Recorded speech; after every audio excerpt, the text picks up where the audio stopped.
Hello friends, my name is Dr. Niyati and I am a dentist practicing at Holy Cross Hospital, Kalyan waste.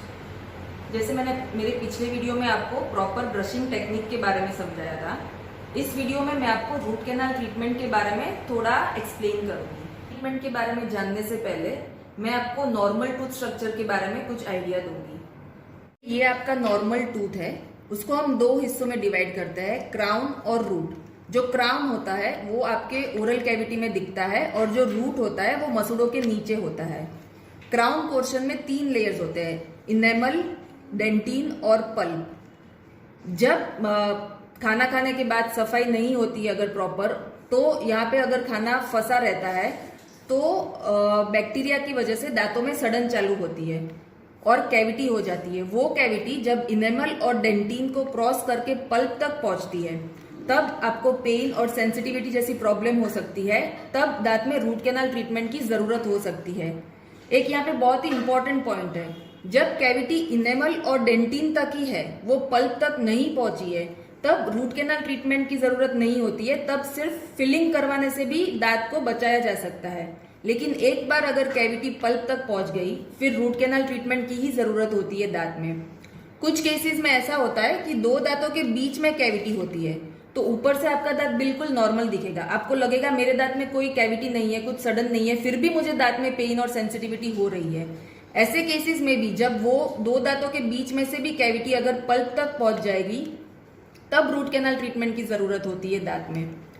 कुछ cases में cavity progress करके pulp crown को cross करके root तक पहुंच जाती है, रूट के टिप तक। जो इन्फेक्शन जो है वो रूट एपेक्स तक पहुंच जाता है।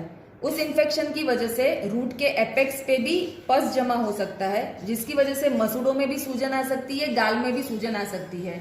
तभी दांतों में रूट कैनाल ट्रीटमेंट की जरूरत होती है। उसके बाद ऐसा कभी कभी ऐसा भी होता है कि कैविटी की वजह से जो दांत का जो थोड़ा सा टूथ स्ट्रक्चर है वो वीक होकर टूट जाता है, तभी भी दांतों में रूट कैनाल ट्रीटमेंट की जरूरत हो सकती है। रूट कैनाल ट्रीटमेंट कैसे की जाती है?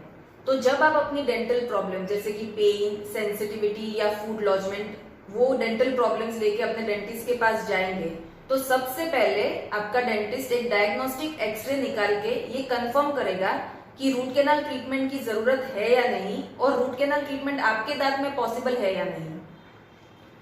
उसके बाद अगर रूट कैनाल ट्रीटमेंट हो सकती है आपके दांतों में, तो जहां पे आपको पेन हो रहा है, जो जिस दांत में आपको पेन हो रहा है, उतने से एरिया को लोकल एनेस्थीसिया देके सुन किया जाता है, ताकि रूट कैनाल ट्रीटमेंट पेनलेस हो सके और वो प्रोसीजर स्मूथली हो सके।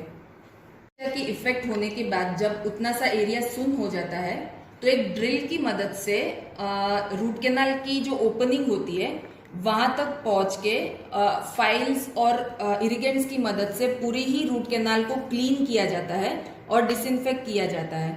जब पूरी रूट कैनाल क्लीन और डिसइंफेक्ट हो जाती है और उसका शेप हो जाता है प्रॉपर, तब उसमें गट्टा पर्चा नाम का फिलिंग किया जाता है, जो रूट कैनाल्स को ओपनिंग से लेके एपेक्स तक पूरा सील कर देता है। उसके बाद दांतों के ऊपर एक परमानेंट फिलिंग किया जाता है।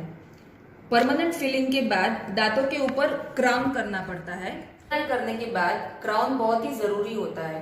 कभी कभी मुझे पेशेंट आके बोलते हैं कि मेरी रूट कैनाल हो गई, मेरा दर्द चला गया, अभी मुझे क्राउन नहीं करना है दांतों के ऊपर। लेकिन क्राउन बहुत ही नेसेसरी होता है, क्योंकि रूट कैनाल ट्रीटमेंट और कैविटी की वजह से क्या होता है, दांत ब्रिटल हो जाता है, तो उस पर कोई भी चूइंग फोर्सेस आएंगे तो वो दांत टूट जाएगा और अपनी पूरी ही रूट कैनाल ट्रीटमेंट फेल हो जाएगी।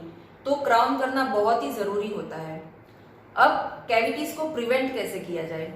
तो सबसे पहले तो मैंने अपने जैसे लास्ट वीडियो में बताया था कि प्रॉपर ब्रशिंग टेक्निक होनी चाहिए।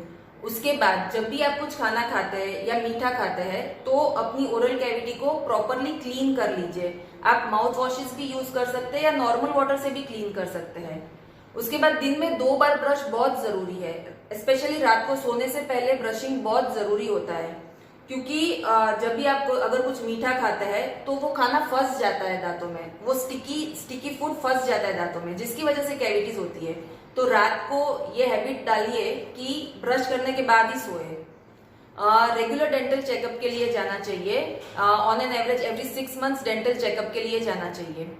अगर आपको कोई भी डेंटल रिलेटेड प्रॉब्लम्स है तो आप यहाँ पे हमें विजिट कर सकते हैं। नीचे दिए गए नंबर्स पे अपॉइंटमेंट्स लेके आप मुझे कंसल्ट कर सकते हैं। Thank you.